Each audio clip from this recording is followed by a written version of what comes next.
Assalamualaikum warahmatullahi wabarakatuh. Perkenalkan nama saya Lia Usutenggelia dengan NPM G1A024990. Di video kali ini saya akan membuat tugas praktikum kedua bahasa lanjut dengan membuat sebuah database dengan menggunakan query alias tabel dan kolom, kemudian menggunakan query and, or, dan not, dan yang terakhir itu menggunakan query trigger. Berikut kode-kode yang saya buat.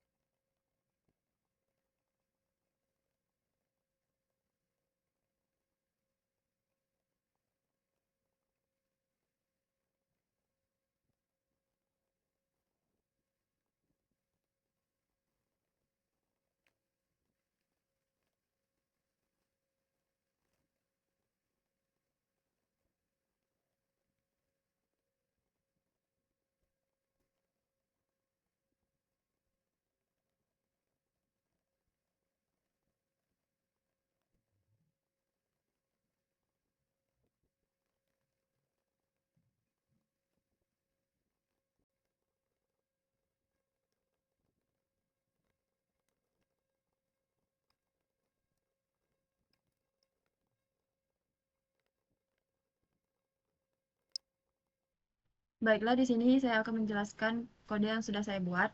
Saya menggunakan database yang rental sama seperti kemarin, tetapi saya hanya menggunakan dua tabel saja.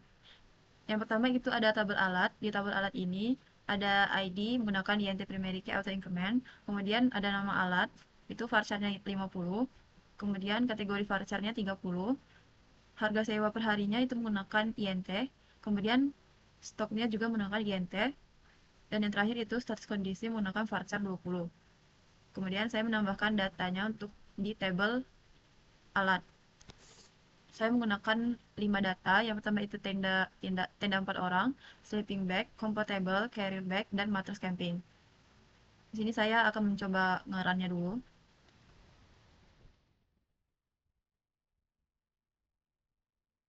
Kemudian kita select from untuk menampilkan data, untuk menampilkan tabel yang kita buat. Nah, di sini tabelnya sudah terlihat. Ada ID, nama alat, kategori, harga sewa per hari, stok, dan status kondisi. Kemudian di tabel kedua itu ada tabel pelanggan. Di tabel pelanggan ini ada ID, INT primary key auto increment. Kemudian nama pelanggan menggunakan varchar 50, 0 HP, varchar 20, email varchar 50, alamat menggunakan varchar 100, dan tanggal daftar menggunakan date. Kemudian kita mengisi datanya. Di data pelanggan ini ada nama pelanggan, 0 HP, email, alamat, dan tanggal daftar. Di sini ada, misalnya di sini ada nama pelanggan yang berbeda, yaitu ada Naila, Diva, Rifki, Ihsan, dan Ayuni. Untuk nomor HP, email, alamat, dan tanggal daftarnya itu juga berbeda. Kemudian kita select from pelanggan. Kita coba run terlebih dahulu. Nah, ini adalah tampilan tabel yang kita buat. Kemudian saya menggunakan query untuk menampilkan seluruh data menggunakan alias table. Nah, di alias table ini, query ini menampilkan seluruh data dari tabel pelanggan. Ini, tabel pelanggan. Nah, saya menggunakan select p titik bintang from pelanggan as p. Coba kita run terlebih dahulu. Nah, ini adalah tabel dari pelanggan tadi. Kita hanya mengubah nama tabelnya saja.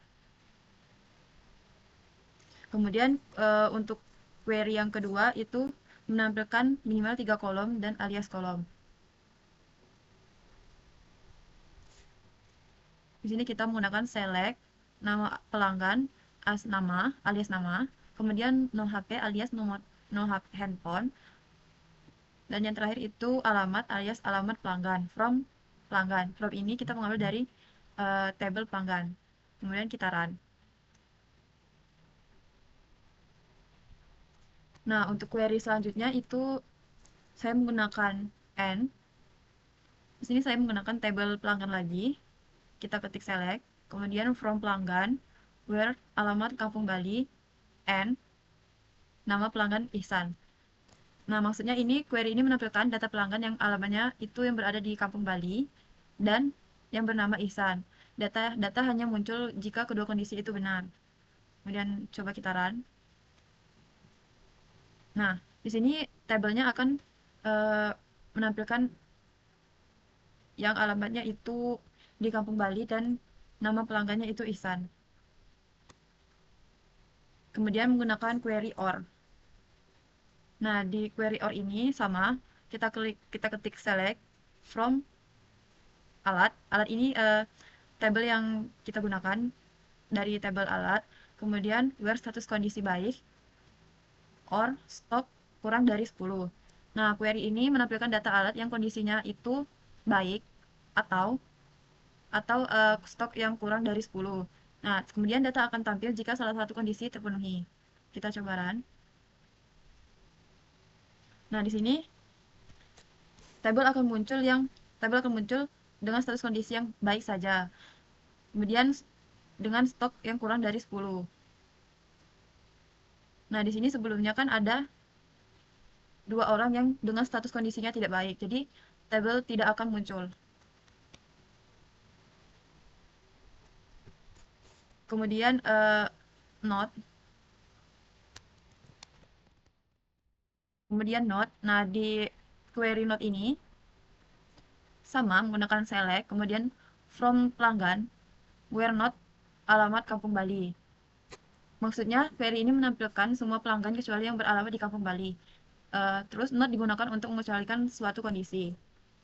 Coba kita run. Nah, di sini yang beralamat Kampung Bali tadi itu kan Ihsan. Jadi, yang beralamat Kampung Bali ini datanya tidak akan muncul. Kemudian, query trigger. Di query trigger ini, saya mengetik create table log pelanggan dengan menggunakan ID log int auto increment, ID pelanggan menggunakan int, alamat lama varchar 100, alamat baru varchar 100, waktu, date time, dan primary key ID log. Nah, ini tuh tabel tabel log pelanggan ini digunakan untuk menyimpan riwayat perubahan alamat pelanggan. Kemudian kita menggunakan create trigger update alamat. Terus before update on dari data pelanggan for each row begin insert into log pelanggan set ID pelanggan old ID. Kemudian kita menggunakan alamat lama old alamat, terus alamat baru new alamat, waktu now atau sekarang. Kemudian kita klik end. Nah, maksud dari alamat lama ini itu maksudnya alamat sebelum diubah. Nah, alamat baru ini alamat yang setelah kita ubah nanti. Kemudian kita mengetik update pelanggan, terus set alamat panorama dengan ID 4. Jadi kita akan mengubah kolom ID 4 dengan mengubah alamatnya menjadi panorama. Kita coba run dulu dari sini.